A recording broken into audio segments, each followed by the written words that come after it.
ನಮಸ್ಕಾರ ಸ್ನೇಹಿತರೆ, ಕನ್ನಡ ಜಂಕ್ಷನ್ಗೆ ಸ್ವಾಗತ. ನಿಮಗೆ ಡಯಾಬಿಟಿಸ್ ಇದೆಯಾ? ನೀವು ಏನಾದರೂ ಸ್ಪೇಸ್ ಬಾಹ್ಯಾಕಾಶಕ್ಕೆ ಹೋಗುವ ಕನಸು ನಿಮ್ಮದಾಗಿದೆಯಾ?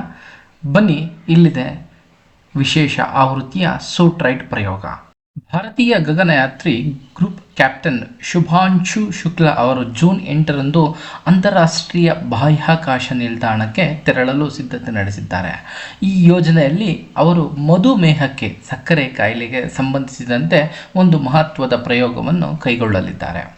ಈ ಸಂಶೋಧನೆ ವಿಜ್ಞಾನಿಗಳಿಗೆ ಮಧುಮೇಹವನ್ನು ಇನ್ನಷ್ಟು ಅರ್ಥೈಸಿಕೊಳ್ಳಲು ಮತ್ತು ಬಾಹ್ಯಾಕಾಶದಲ್ಲಿ ಅದರ ಬದಲಾವಣೆಗಳನ್ನು ತಿಳಿಯಲು ನೆರವಾಗಲಿದೆ. ಆಕ್ಸಿಯಮ್ 4 ಬಾಹ್ಯಾಕಾಶ ಯೋಜನೆ 4 ಗಗನಯಾತ್ರಿಗಳನ್ನು ಒಳಗೊಂಡಿದ್ದು, ಭವಿಷ್ಯದಲ್ಲಿ ಮಧುಮೇಹ ಹೊಂದಿರುವ ವ್ಯಕ್ತಿಗಳು ಕೂಡ ಗಗನಯಾತ್ರಿಗಳಾಗಲು ನೆರವಾಗುವಂತಹ ಸಂಶೋಧನೆಗಳನ್ನು ಕೈಗೊಳ್ಳಲಿದ್ದಾರೆ. ಗಗನಯಾತ್ರಿಗಳು ತಮ್ಮ 2 ವಾರಗಳ ವಾಸದ ಅವಧಿಯಲ್ಲಿ ಅಂತಾರಾಷ್ಟ್ರೀಯ ಬಾಹ್ಯಾಕಾಶ ನಿಲ್ದಾಣದ ಶೂನ್ಯ ಗುರುತ್ವಾಕರ್ಷಣೆಯಲ್ಲಿ ಈ ಅಧ್ಯಯನ ಕೈಗೊಳ್ಳಲಿದ್ದಾರೆ. ಏನಿದು ಸೂಟ್ರೈಟ್? ಸೂಟ್ರೈಟ್ ಎಂಬ ಹೆಸರು ಹೊಂದಿರುವ ಈ ಪ್ರಯೋಗ ಇನ್ಸುಲಿನ್ ಅವಲಂಬಿತ ಗಗನಯಾತ್ರಿಗಳಿಗೆ ನೆರವಾಗುವ ನಿಟ್ಟಿನಲ್ಲಿ ಬಹುಮುಖ್ಯ ಪ್ರಯೋಗವಾಗಿದೆ. ಹಿಂದೆಲ್ಲ ಮಧುಮೇಹ ಎನ್ನುವುದು ಆಸಕ್ತರನ್ನು ಗಗನಯಾತ್ರೆಯಿಂದ ಅನರ್ಹಗೊಳಿಸಲು ಕಾರಣವಾಗಿತ್ತು. ಆದರೆ ಈ ಯೋಜನೆ ಭವಿಷ್ಯದಲ್ಲಿ ಮಧುಮೇಹಿಗಳು ಕೂಡ ಗಗನಯಾತ್ರೆ ನಡೆಸುವಂತೆ ಮಾಡುವ ನಿಟ್ಟಿನಲ್ಲಿ ಪ್ರಗತಿ ಸಾಧಿಸಲಿದೆ. ಈ ಪ್ರಯೋಗ ಇನ್ಸುಲಿನ್ ಪಡೆದುಕೊಳ್ಳುವ ಮಧುಮೇಹ ಹೊಂದಿರುವ ವ್ಯಕ್ತಿಗಳು ಕೂಡ ಬಾಹ್ಯಾಕಾಶಕ್ಕೆ ತೆರಳುವಂತೆ ಮಾಡುವ ಆಕ್ಸಿಯಮ್ ಸ್ಪೇಸ್ ಸಂಸ್ಥೆಯ ಯೋಜನೆಯ ಒಂದು ಭಾಗವಾಗಿದೆ. ಬಾಹ್ಯಾಕಾಶ ಯಾತ್ರೆಯ ಸಂದರ್ಭದಲ್ಲೂ ಮಧುಮೇಹದ ನಿರ್ವಹಣೆ ಸಾಧ್ಯ ಮತ್ತು ಮಧುಮೇಹಿಗಳು ಸುರಕ್ಷಿತವಾಗಿ ಬಾಹ್ಯಾಕಾಶ ಯಾತ್ರೆ ಕೈಗೊಳ್ಳಬಹುದು ಎಂಬುದು ಸಾಬೀತುಪಡಿಸುವ ಗುರಿಯನ್ನು ಈ ಒಂದು ಪ್ರಯೋಗ ಹೊಂದಿದೆ. ಭಾರತದ ವಿಜ್ಞಾನ ಸಚಿವರು ಸ್ವತಃ ಮಧುಮೇಹ ತಜ್ಞರಾದಂತಹ ಡಾಕ್ಟರ್ ಜಿತೇಂದ್ರ ಸಿಂಗ್ ಅವರು ಈ ಪ್ರಯೋಗವನ್ನು ಸೂಕ್ಷ್ಮವಾಗಿ ಗಮನಿಸಲಿದ್ದಾರೆ. ಅಬುಧಾಬಿಯ ಬುರ್ಜಿಲ್ ಹೋಲ್ಡಿಂಗ್ ಸಂಸ್ಥೆಯ ಮುಖ್ಯ ವೈದ್ಯಾಧಿಕಾರಿ, ಪ್ರಸ್ತುತ ಅಧ್ಯಯನದ ಮುಖ್ಯ ಸಂಶೋಧಕರಾದ ಡಾಕ್ಟರ್ ಮೊಹಮ್ಮದ್ ಫಿತ್ಯಾನ್ ಅವರು ಬಾಹ್ಯಾಕಾಶ ಯೋಜನಾ ಅವಧಿಯಲ್ಲಿ ಗಗನಯಾತ್ರಿಗಳಿಗೆ ಇನ್ಸುಲಿನ್ ನೀಡಲಾಗುವುದಿಲ್ಲ ಎಂದು ಸ್ಪಷ್ಟಪಡಿಸಿದ್ದಾರೆ. ಬದಲಿಗೆ ಅವರು ರಕ್ತದ ಸಕ್ಕರೆ ಮಟ್ಟವನ್ನು ಗಮನಿಸುವ ನಿಟ್ಟಿನಲ್ಲಿ ವಿಶೇಷ ಯಂತ್ರವನ್ನು ಧರಿಸಲಿದ್ದಾರೆ ಎಂದು ತಿಳಿಸಿದ್ದಾರೆ. ಬಾಹ್ಯಾಕಾಶದ ವಿಶೇಷ ಒತ್ತಡಯುತ ವಾತಾವರಣದಲ್ಲಿ ರಕ್ತದ ಸಕ್ಕರೆ ಮಟ್ಟ ಹೇಗೆ ವರ್ತಿಸುತ್ತದೆ ಎಂದು ತಿಳಿಯುವುದು ಈ ಯೋಜನೆಯ ಮುಖ್ಯ ಉದ್ದೇಶವಾಗಿದೆ. ಬಾಹ್ಯಾಕಾಶದಲ್ಲಿ ರಕ್ತದ ಸಕ್ಕರೆ ಮಟ್ಟ ಗಮನಿಸುವ ಯಂತ್ರ ಹೇಗೆ ಕಾರ್ಯಾಚರಣೆ ಮಾಡುತ್ತದೆ, ಅದು ಕಲೆ ಹಾಕುವ ಮಾಹಿತಿಗಳನ್ನು ಭೂಮಿಗೆ ರವಾನಿಸುವುದು ಹೇಗೆ ಎಂಬ ಬಗ್ಗೆ ಈ ಒಂದು ತಂಡ ಚಿಂತನೆ ನಡೆಸುತ್ತದೆ ಎಂದು ಡಾಕ್ಟರ್ ಮೊಹಮ್ಮದ್ ಹೇಳಿದ್ದಾರೆ.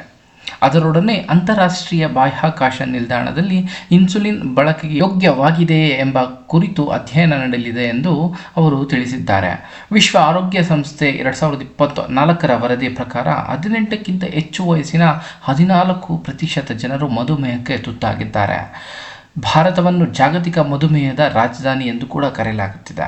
ವಿಶ್ವ ಆರೋಗ್ಯ ಸಂಸ್ಥೆಯ ಅಂದಾಜಿನ ಪ್ರಕಾರ 18 ವರ್ಷ ಮೇಲ್ಪಟ್ಟು 77 ಮಿಲಿಯನ್ ಭಾರತೀಯರು ಟೈಪ್ 2 ಮಧುಮೇಹಕ್ಕೆ ತುತ್ತಾಗಿದ್ದಾರೆ.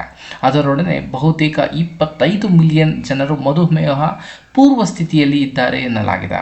ಅಂದರೆ ಅವರು ಭವಿಷ್ಯದಲ್ಲಿ ಮಧುಮೇಹಕ್ಕೆ ತುತ್ತಾಗುವ ಅಪಾಯದ ಸ್ಥಿತಿಯಲ್ಲಿದ್ದಾರೆ. ಅಬುಧಾಬಿ ಮೂಲದ ಅತ್ಯುನ್ನತ ಆರೋಗ್ಯ ಸಂಸ್ಥೆಯಾಗಿರುವ ಬುರ್ಜಿಲ್ ಹೋಲ್ಡಿಂಗ್ಸ್ PLC ಸಂಸ್ಥೆ ಮಧ್ಯಪೂರ್ವ ಮತ್ತು ಉತ್ತರ ಆಫ್ರಿಕಾದಲ್ಲಿ ಸಕ್ರಿಯವಾಗಿದ್ದು, ಪ್ರಸ್ತುತ ಈ ಯೋಜನೆಯ ನೇತೃತ್ವ ವಹಿಸಿದೆ. ಆಕ್ಸಿಯಮ್ ಸ್ಪೇಸ್ ಜೊತೆಗೂಡಿ ಬಾಹ್ಯಾಕಾಶದ ಸೂಕ್ಷ್ಮ ಗುರುತ್ವಾಕರ್ಷಣೆಯ ವಾತಾವರಣದಲ್ಲಿ ಮಧುಮೇಹದ ನಿಯಂತ್ರಣದ ಕುರಿತು ಮಹತ್ವದ ಸಂಶೋಧನೆ ನಡೆಸುವುದಾಗಿ ಸಂಸ್ಥೆ ಹೇಳಿದೆ. ಈ ಸಂಶೋಧನೆಯಲ್ಲಿನ ಮಹತ್ವದ ಹೆಜ್ಜೆ ಎಂಬಂತೆ 2024ರ ಗ್ಯಾಲಾಕ್ಟಿಕ್ 07 ಯೋಜನೆಯಲ್ಲಿ ಒಂದು ಯಶಸ್ವಿ ಪರೀಕ್ಷೆ ನಡೆಸಲಾಗಿತ್ತು. ಆ ಪರೀಕ್ಷೆ ಬಾಹ್ಯಾಕಾಶದ ಸೂಕ್ಷ್ಮ ಗುರುತ್ವಾಕರ್ಷಣೆಯಲ್ಲೂ ಇನ್ಸುಲಿನ್ ಪೆನ್ನುಗಳು ಉತ್ತಮವಾಗಿ ಕಾರ್ಯನಿರ್ವಹಿಸಿ ಅಂತಾರಾಷ್ಟ್ರೀಯ ಗುಣಮಟ್ಟವನ್ನು ತಲುಪಬಲ್ಲವು ಎಂದು ಸಾಬೀತುಪಡಿಸಲಾಗಿತ್ತು. ಈ ಧನಾತ್ಮಕ ಫಲಿತಾಂಶಗಳು ಮಧುಮೇಹ ಕೇಂದ್ರಿತವಾದ ಭವಿಷ್ಯದ ಬಾಹ್ಯಾಕಾಶ ಯೋಜನೆಗಳಿಗೆ ಸಿದ್ಧತೆ ನಡೆಸಲು ನೆರವಾಗಿವೆ. ಆಕ್ಸಿಯಮ್ 4 ಯೋಜನೆಯಲ್ಲಿ ಕಂಟಿನ್ಯೂಯಸ್ ಗ್ಲೂಕೋಸ್ ಮಾನಿಟರ್ಗಳನ್ನು ಬಳಸಲಾಗುತ್ತಿದ್ದು, ಇವುಗಳನ್ನು ಸಾಮಾನ್ಯವಾಗಿ ಮಧುಮೇಹ ಹೊಂದಿರುವವರು ತಮ್ಮ ರಕ್ತದ ಸಕ್ಕರೆ ಮಟ್ಟವನ್ನು ಪರಿಶೀಲಿಸಲು ಬಳಸುವ ಈ ಯಂತ್ರ ಸೂಕ್ಷ್ಮ ಗುರುತ್ವಾಕರ್ಷಣೆಯಲ್ಲೂ ನಿಖರವಾಗಿ ಕಾರ್ಯಾಚರಿಸಬಲ್ಲುದೇ ಎಂದು ತಿಳಿಯುವ ಸಲುವಾಗಿ ಅವುಗಳನ್ನು ಬಾಹ್ಯಾಕಾಶದಲ್ಲಿ ಪರೀಕ್ಷೆ ಮಾಡಲಾಗುತ್ತದೆ. ಅವುಗಳು ಒದಗಿಸುವ ನೈಜ ಸಮಯದ ಅಂಕಿಅಂಶಗಳು ಭವಿಷ್ಯದ ಬಾಹ್ಯಾಕಾಶ ಯೋಜನೆಯಲ್ಲಿ ಇನ್ಸುಲಿನ್ ಮೇಲೆ ಅವಲಂಬಿತವಾಗಿರುವ ಗಗನಯಾತ್ರಿಗಳ ಆರೋಗ್ಯ ನಿರ್ವಹಣೆಗೆ ನೆರವಾಗಲಿದೆ. AX4 ಯೋಜನೆಯಲ್ಲಿ ತಂತ್ರಜ್ಞಾನಗಳು ಹೇಗೆ ಕಾರ್ಯನಿರ್ವಹಿಸುತ್ತದೆ ಎಂದು ತಿಳಿಯಲು ಯೋಜನಾ ಪೂರ್ವ, ಯೋಜನೆಯ ಸಂದರ್ಭದಲ್ಲಿ, ಯೋಜನೆಯ ನಂತರವೂ ಪರೀಕ್ಷೆ ಮಾಡಲಾಗುತ್ತದೆ. ಅವುಗಳ ಕಾರ್ಯನಿರ್ವಹಣೆಯನ್ನು ಪರಿಶೀಲಿಸಲು ವಿಭಿನ್ನ ವಿಧಾನಗಳನ್ನು ಅನುಸರಿಸಲಾಗುತ್ತದೆ. ಅದರೊಡನೆ ಬಾಹ್ಯಾಕಾಶದಲ್ಲಿ ಇಟ್ಟ ಇನ್ಸುಲಿನ್ ಸಮರ್ಪಕವಾಗಿ ಕಾರ್ಯನಿರ್ವಹಿಸಬಲ್ಲದೆ ಎಂದು ಈ ಯೋಜನೆ ಖಚಿತಪಡಿಸಲಿದೆ. ಭೂಮಿಗೆ ಮರಳುವ ವೇಳೆಗೆ ಬಾಹ್ಯಾಕಾಶದ ಪರಿಸ್ಥಿತಿಗಳು ಇನ್ಸುಲಿನ್ ಗುಣಮಟ್ಟ ಮತ್ತು ಅದರ ಸಾಮರ್ಥ್ಯವನ್ನು ಬದಲಾಯಿಸಬಹುದೇ ಎಂದು ಪರಿಶೀಲಿಸುವ ಉದ್ದೇಶವನ್ನು ವಿಜ್ಞಾನಿಗಳು ಹೊಂದಿದ್ದಾರೆ. ಬಾಹ್ಯಾಕಾಶದಲ್ಲಿ ಯಾವುದೇ ಗುರುತ್ವಾಕರ್ಷಣೆ ಇಲ್ಲದಿರುವುದರಿಂದ ಮತ್ತು ಮಲಗುವುದು ಏಳುವುದು ವ್ಯವಸ್ಥಿತವಾಗಿಲ್ಲದಿರುವುದರಿಂದ ಇದರ ಪರಿಣಾಮಗಳು CGMಗಳು ಮತ್ತು ಇನ್ಸುಲಿನ್ ಪೂರೈಕೆ ವ್ಯವಸ್ಥೆಗಳ ಮೇಲೆ ಕಾರ್ಯನಿರ್ವಹಣೆಗಳ ಮೇಲೆ ಹೇಗೆ ಅವಲಂಬಿತವಾಗಿದೆ ಎಂದು ವಿಜ್ಞಾನಿಗಳು ಪರೀಕ್ಷೆ ಮಾಡಲಿದ್ದಾರೆ. ಈ ಬಾಹ್ಯಾಕಾಶ ಪರಿಸ್ಥಿತಿಗಳು ಭೂಮಿಯಲ್ಲಿನ ದುರ್ಗಮ ಪ್ರದೇಶಗಳಲ್ಲಿನ ಸವಾಲಿನ ಪರಿಸ್ಥಿತಿಗಳನ್ನು ಹೋಲುತ್ತದೆ. ಈ ಸಂಶೋಧನೆಗಳು ಮಧುಮೇಹದ ನಿರ್ವಹಣೆ ಮತ್ತು ಚಿಕಿತ್ಸೆಯಲ್ಲಿ ನೆರವಾಗಲಿದೆ. ಅದರಲ್ಲೂ ತೈಲಬಾವಿಗಳು, ಮರುಭೂಮಿ ಅಥವಾ ದೂರದ ಹಳ್ಳಿಯಂತಹ ವೈದ್ಯಕೀಯ ಸಹಾಯ ಕಷ್ಟವಾಗಿರುವಂತಹ ಪ್ರದೇಶಗಳಲ್ಲಿ ಮಧುಮೇಹ ನಿರ್ವಹಣೆಗೆ ಇವು ನೆರವಾಗಲಿದೆ. ಈ ಸಂಶೋಧನೆಗಳಲ್ಲಿ ಕಂಡುಕೊಳ್ಳುವ ಅಂಶಗಳು ಮಧುಮೇಹ ಚಿಕಿತ್ಸೆ ಹೆಚ್ಚು ಸುಲಭವಾಗುವಂತೆ, ಪರಿಣಾಮಕಾರಿಯಾಗುವಂತೆ ಮಾಡಿ ದುರ್ಗಮ ಪ್ರದೇಶದಲ್ಲಿರುವ ಜನರ ಜೀವನ ಉತ್ತಮಗೊಳಿಸಬಹುದಾಗಿದೆ. ಡಾಕ್ಟರ್ ಮೊಹಮ್ಮದ್ ಅವರು ನೂತನ ಆಲೋಚನೆಗಳನ್ನು ಪರೀಕ್ಷೆಗೊಳಪಡಿಸಲು ಬಾಹ್ಯಾಕಾಶ ಸೂಕ್ತ ತಾಣ ಎಂದು ಅಭಿಪ್ರಾಯಪಟ್ಟಿದ್ದಾರೆ. ಪ್ರಸ್ತುತ ಸಂಶೋಧನೆ ಜಗತ್ತಿನಾದ್ಯಂತ ಬಡ ದುರ್ಗಮ ಪ್ರದೇಶಗಳಲ್ಲಿರುವ ಜನರ ಜೀವನ ಮಟ್ಟ ಸುಧಾರಿಸಲು ಪ್ರಯೋಜನಕಾರಿಯಾಗಿದೆ ಎಂದು ವಿಶ್ವಾಸ ವ್ಯಕ್ತಪಡಿಸಿದ್ದಾರೆ. ಆಕ್ಸಿಯಮ್ ಸ್ಪೇಸ್ ಸಂಸ್ಥೆಯ ಮುಖ್ಯ ಎಂಜಿನಿಯರ್ ಆಗಿರುವ ಡಾಕ್ಟರ್ ಲೂಸಿ ಲೋ ಅವರು ಮಧುಮೇಹ ಕುರಿತ ಸಂಶೋಧನೆ ಇನ್ಸುಲಿನ್ ಅವಲಂಬಿತ ಗಗನಯಾತ್ರಿಗಳನ್ನು ಬಾಹ್ಯಾಕಾಶಕ್ಕೆ ಕಳುಹಿಸುವ ನಿಟ್ಟಿನಲ್ಲಿ ಇದು ಮೊದಲ ಹೆಜ್ಜೆಯಾಗಲಿದೆ ಎಂದು ತಿಳಿಸಿದ್ದಾರೆ. ಈಗಿನ ಸಂಶೋಧನೆಯಲ್ಲಿ ಮಧುಮೇಹ ಹೊಂದಿರದ ಗಗನಯಾತ್ರಿಗಳ ರಕ್ತದ ಸಕ್ಕರೆ ಮಟ್ಟವನ್ನು ಗಮನಿಸಲಾಗುತ್ತಿದೆ ಎಂದು ಡಾಕ್ಟರ್ ಲೂಸಿ ವಿವರಿಸಿದ್ದಾರೆ. ಒಂದು ವೇಳೆ ಇದು ಸರಿಯಾಗಿ ಕಾರ್ಯಾಚರಿಸಿದರೆ ಮುಂದಿನ ಹಂತದಲ್ಲಿ ಟೈಪ್ 2 ಮಧುಮೇಹ ಹೊಂದಿರುವ ಗಗನಯಾತ್ರಿಗಳನ್ನು ಬಾಹ್ಯಾಕಾಶಕ್ಕೆ ಕಳುಹಿಸಲಾಗುತ್ತದೆ. ಮಧುಮೇಹಿಗಳು ಸಹ ಬಾಹ್ಯಾಕಾಶದಲ್ಲಿ ಸಾಮಾನ್ಯರಂತೆ ಕಾರ್ಯನಿರ್ವಹಿಸಬಲ್ಲರು, ಸುರಕ್ಷಿತವಾಗಿರಬಲ್ಲರು ಎಂದು ಸಾಬೀತುಪಡಿಸುವ ಈ ಸಂಶೋಧನೆಯ ಗುರಿ ಎಲ್ಲರನ್ನೂ ಮೆಚ್ಚುಗೆ ವ್ಯಕ್ತಪಡಿಸಿದೆ.